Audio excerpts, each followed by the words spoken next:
TB. ಜಲಾಶಯದ crust ಗೇಟ್ನ chain link ಏನು ಕಟ್ಟಾಗಿದೆ. ಇದು ಕೆಲವು ಜನತೆ ಆತಂಕ ಕೂಡ ಕಾರಣವಾಗಿದೆ. ನಾವು ಈಗ ಕೊಡಗು ಜಿಲ್ಲೆಯ ಹಾರಂಗಿ ಜಲಾಶಯ ಇದ್ದೇವೆ. ಇದು ಕುಶಾಲನಗರ ತಾಲೂಕಿನಲ್ಲಿರುವಂಥ ಹಾರಂಗಿ ಜಲಾಶಯ. ಇದು ನೋಡ್ಬೋದು, ಇಲ್ಲಿ 4 ಕ್ರಸ್ಟ್ ಗೇಟ್ ಇದೆ. ಈ 4 ಕ್ರಸ್ಟ್ ಗೇಟ್ಗಳ ಮೂಲಕ ನದಿಗೆ ನೀರು ಬಿಡುವಂಥ ವ್ಯವಸ್ಥೆ.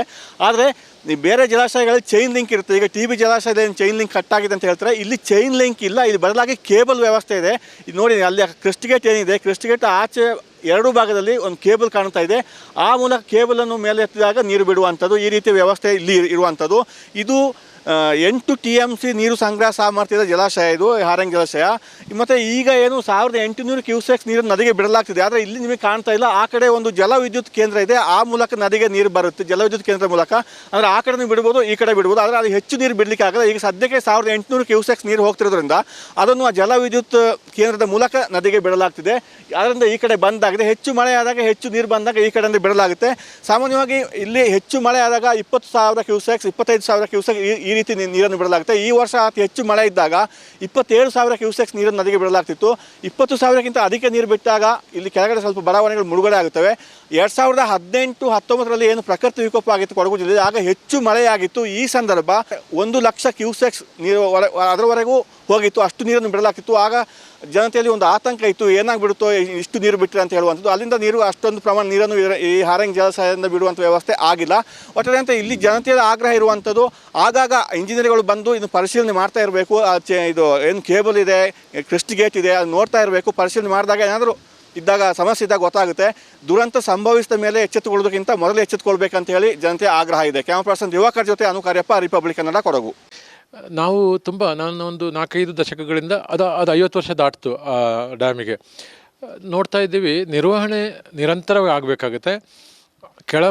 ಕೆಳಭಾಗದಲ್ಲಿ ಸ್ಲೂಯಿಸ್ ಗೇಟ್ ಅಂತ ಇದೆ, ಅದೆಲ್ಲ ಓಪನ್ ಮಾಡಲಿಕ್ಕೆ ಆಗುತ್ತೋ ಆಗಾಗ ನೋಡ್ತಾ ಇರಬೇಕಾಗುತ್ತೆ. ಅದು ಪ್ರತಿ ವರ್ಷ ನಿರ್ವಹಣೆ ಆಗಬೇಕು. ಮತ್ತು 4 ಗೇಟ್ಗಳಿದ್ದಾವೆ. ಇದು ಯಾವಾಗ, ಯಾಕೆಂದರೆ ಈಗಿನ ತಾಂತ್ರಿಕ ವ್ಯವಸ್ಥೆಯಲ್ಲಿ ಏರುಪೇರು ಆಗಲಿಕ್ಕೆ ಸಾಧ್ಯತೆ ಇದೆ. ಈ ನಿಟ್ಟಿನಲ್ಲಿ ಈ ಹಾರಂಗಿ ಯೋಜನಾ ವೃತ್ತದ ಅಧಿಕಾರಿಗಳು ಮತ್ತು ಆ ಸಲಹಾ ಸಮಿತಿಗೆ ಸಂಬಂಧಿಸಿದ ಜನಪ್ರತಿನಿಧಿಗಳು ಕೂಡ ಇರ್ತಾರೆ ಯೋಜನಾ ವೃತ್ತದಲ್ಲಿ. ಅವರು ಈ ಬಗ್ಗೆ ದೊಡ್ಡ ಚಿಂತನೆ ಮಾಡಬೇಕಾಗುತ್ತೆ. ಇವತ್ತು ತುಂಗಭದ್ರಕ್ಕೆ ಬಂದ ಸಮಸ್ಯೆ ನಾಳೆ ಹಾರಂಗಿಗೆ ಕೂಡ ಬರ್ಬೋದು. ಹಾರಂಗಿಗೆ ಬಂದಾಗ ತಗ್ಗು ಪ್ರದೇಶದ ಬಡಾವಣೆಗಳು ಕೇವಲ 30,000-40,000 ಕ್ಯೂಸೆಕ್ಸ್ ನೀರಿಗೆ ಮುಳುಗಿ ಹೋಗ್ತವೆ.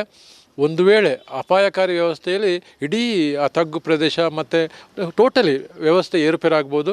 ಆ ಅಚ್ಚುಕಟ್ಟು ವ್ಯಾಪ್ತಿಯ ಕೃಷಿಕರಿಗೂ ಕೂಡ ಸಮಸ್ಯೆ ಆಗ್ಬೋದು. ಒಟ್ಟಾರೆ ಅದರ ಉದ್ದೇಶ ಏರುಪೇರಾಗ್ಬೋದು. ಈ ನಿಟ್ಟಿನಲ್ಲಿ ರಾಜ್ಯ ಸರ್ಕಾರ, ಕೇಂದ್ರ ಸರ್ಕಾರ ಕೂಡ ಇದರ ಬಗ್ಗೆ ಗಮನ ಹರಿಸಬೇಕು. ಅಂದರೆ ನೋಡಿ, ಕೆಲವೊಮ್ಮೆ ನೀರು ಅಧಿಕ ಬಂದು ಓವರ್ಫ್ಲೋ ಆಗದಂಥ ವಿಷಯಗಳು ಕೂಡ ದಶಕಗಳ ಹಿಂದೆ ನಡೆದಿದೆ. ಮತ್ತು ಕೆಲವೊಮ್ಮೆ ಗೇಟ್ಗಳು ಏಕಾಏಕಿ 4 ಗೇಟ್ಗಳಲ್ಲಿ ಒಂದು ಗೇಟ್ ತೆಗೆಯುವಾಗ ಅದು ವಾರ್ಷಿಕವಾಗಿ ಅವರು ತೆಗಿತಾ ಇರೋದು ಅಪಾಯ ಕಂಡಿದೆ. ಅವರಿಗೆ ಆ ಸೂಚನೆಗಳು ಸಿಕ್ಕಿದ್ದಾವೆ. ಆದ ಕಾರಣ ಇದನ್ನೆಲ್ಲ ಸರ್ಕಾರದ ಗಮನದಲ್ಲಿ ಇರಬಹುದು.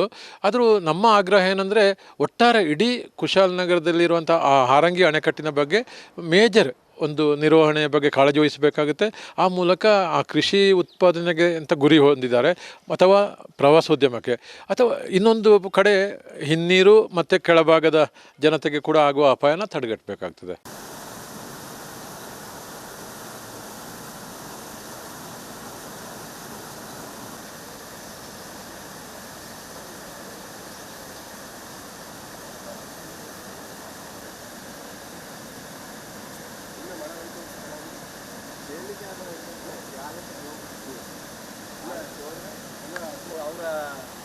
ಬಂದಾಗ ಅವರ ರಿಲೇಟಿವ್ ಅವರು ಇರ್ತಾರೆ, ಏನು ಮಾಡೋಕ್ಕಾಗಲ್ಲ.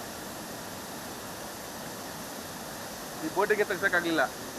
ಈ ಬೋಟಿಂಗ್ ಉಂಟು ಇಲ್ಲಿ ಕೆಳಗಡೆ ಹಿಂದೆ, ಬೋಟಿಂಗ್ ಉಂಟು. ಅದು ಇಲ್ಲಿ ಅಂತ ಓಡ್ತಾ ಇದೆಯಲ್ಲ ಡೈಲಿ, ಅದು ಇಲ್ಲೆಲ್ಲ ಅಲ್ಲಿಂದ ಪರ್ಮಿಷನ್ ಗೊತ್ತಿತ್ತು.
ಅದೇ ಆ ಸೈಡ್ ನಾವು ಇಲ್ಲಿ ಚೈನ್ ಇಲ್ಲ ಆ ಥರ ಕೇಬಲ್ ನೋಡಿ ಅಲ್ಲಿ ಆ ಸೈಡು ಈ ಸೈಡು